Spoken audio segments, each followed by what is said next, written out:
Hello বন্ধুরা, চলে আসলাম নতুন একটা ভিডিও নিয়ে। তো দেখতে পাচ্ছেন রাজ হোটেল অ্যান্ড রেস্টুরেন্টের সামনে, এটা মানিকগঞ্জ। তো কথা না বাড়িয়ে ভিডিওটা শুরু করি। বেসিক্যালি আজকে হচ্ছে যে অফিস শেষ করে আমাদের রওশন ভাই, জামান ভাই আমাদেরকে ইফতারি করাতে চাইছে। তো আমরা কথা না বাড়িয়ে আমরা প্রায় গোটা দশেক সবাই মিলে চলে যাচ্ছি হচ্ছে রাজ হোটেল অ্যান্ড রেস্টুরেন্টে। মানিকগঞ্জের এই পথ ধরে গুটি গুটি পায়ে এগিয়ে যাচ্ছি, গুটি গুটি পায়ে না, রিক্সায় চড়ে এগিয়ে যাচ্ছি ইফতারি খাওয়ার জন্য। তো কথা না বাড়িয়ে আমরা চলে আসছি মোটামুটি রাজ হোটেলের সামনের দিকে। এপাশে তারেক ভাই আমাদের ভাড়াটা দিয়ে দিল, রিক্সা ভাড়াটা দিলে কান্না মন চাই ভালোভাবে। তো যাই হোক, আমরা ভাড়া দিয়ে এখন তারেক ভাইয়ের নেতৃত্বে এগিয়ে যাচ্ছি আমরা রাজ হোটেলের দিকে। তো রাজ হোটেলের ভিতরে ঢুকবো অলরেডি। রওশন ভাই যে চলে আসছে, এই যে দেখছেন আমাদের রওশন ভাই আজকে আমাদেরকে ইনভাইট করছে ইফতারি করার জন্য।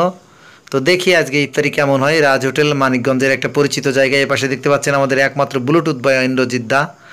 তো আমরা ভিতরে ঢুকে পড়লাম রাজ হোটেলের সামনে, প্রচুর খাবার দাবার। তো ভিতরে এসে বসে পড়লাম আমরা এক লাইনে, প্রায় 10 জন মতো লোক আছি। আমরা সবাই চলে আসছি, সবাই একসাথে বসে ইফতারি করব আজকে। তো এই যে দেখতে পাচ্ছেন আমাদের সবাই, ওপাশে আমাদের মফিজ ভাই আছে, এপাশে আমাদের ইন্দ্রদা আছে, আমাদের বাকি ভাই আছে, সবাই মোটামুটি। ইন্দ্রদা তো খাওয়ার জন্য অস্থির হয়ে আছে, সে 4 বেলা খেয়ে রোজা। যাক, সমস্যা নেই। আমরা এখন হচ্ছে যে এই ইফতারি করব, সেই উপলক্ষে আমাদের অর্ডারটা দেওয়া হয়েছে। মোটামুটি বেশ কিছুদিন পরেই আমরা সবাই মিলে আবার ইফতারি করতে চলে আসলাম। এই যে রওশন ভাই চলে আসছে, হাতে দেখতেই পাচ্ছেন আঙ্গুরের পোটলা। আর মনির ভাই, আমাদের শ্রদ্ধেয় বড় ভাই মনির ভাই, আঙ্গুরের গাছ থেকে মনে হচ্ছে আঙ্গুর পেড়ে নিয়ে আসছে আমাদের ইফতারির জন্য। তো মনির ভাইকে সেটাই বলতেছিলাম, সে আবার বলতেছিল হ্যাঁ আঙ্গুর আমরা গাছ থেকে পেড়ে নিয়ে আসছি।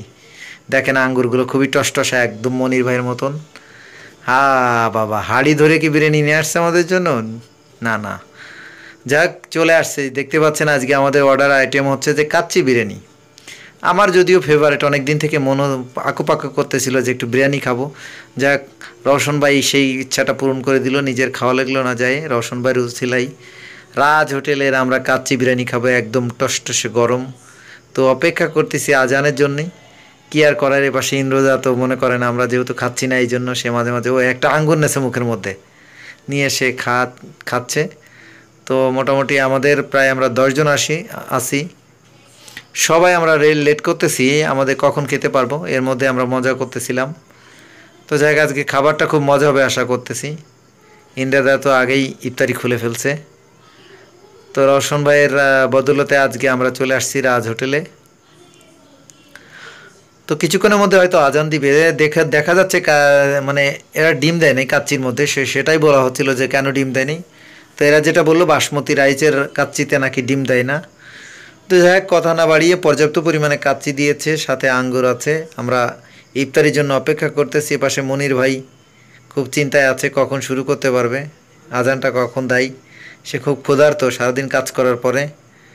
তো আমরা আশা করতেছি কিছুক্ষণের মধ্যে ইফতারি করতে পারবো। মোটামুটি এর মধ্যে আমরা সবাই রোজাদার না। তো যাই হোক, আমরা একসাথে খাবো সেজন্য। দেখতেই পাচ্ছেন আজান দিয়ে দিয়েছে এবং আমরা সবাই শুরু করছি। মোটামুটি খাবারে এত টেস্ট ক্যারে, সেই টেস্ট কথা নেই, শুধু চলতেছে খাবার দাবার খাওয়া। আমার কাছে অনেক বেশি ভালো লাগতেছে। অনেক দিন পর খাচ্ছি মোটামুটি বেশ কয়েকদিন পরে। তো ঠান্ডা পানির সাথে ভরপুর খাবার দাবার আমরা মোটামুটি রোজা দিন থেকে সারাদিন খেলাম মোটামুটি ইফতারিতে। এরপরে বাইরে চলে আসলাম, সে যেটা খেয়েছি সেটাকে হজম করতে হবে, এই জন্য কোক খাওয়ার জন্য সবাই একত্রে হাজির হলাম এবং কোক খাচ্ছি। ইন্দ্রদা আবার মোটামুটি জমাই ফেলতেছে, সে তো খুবই ব্যাচেলার মানুষ, সে খুব মজা আছে। তা আমরা কোক টোক খাওয়াই, এই যে সবাই মিলে একসাথে খাচ্ছি কোক। কোক আসলে অনেক পুরনো একটা পানীয়, সবাই মিলেই খেলাম। তো যাই হোক, আজকের মতন ভিডিওটা এখানেই ছিল। সবাই মিলে অনেক দিন পর একটা মজা করে ইফতারি করলাম। তো এখানে ভিডিওটা দেখবেন। আল্লাহ হাফেজ।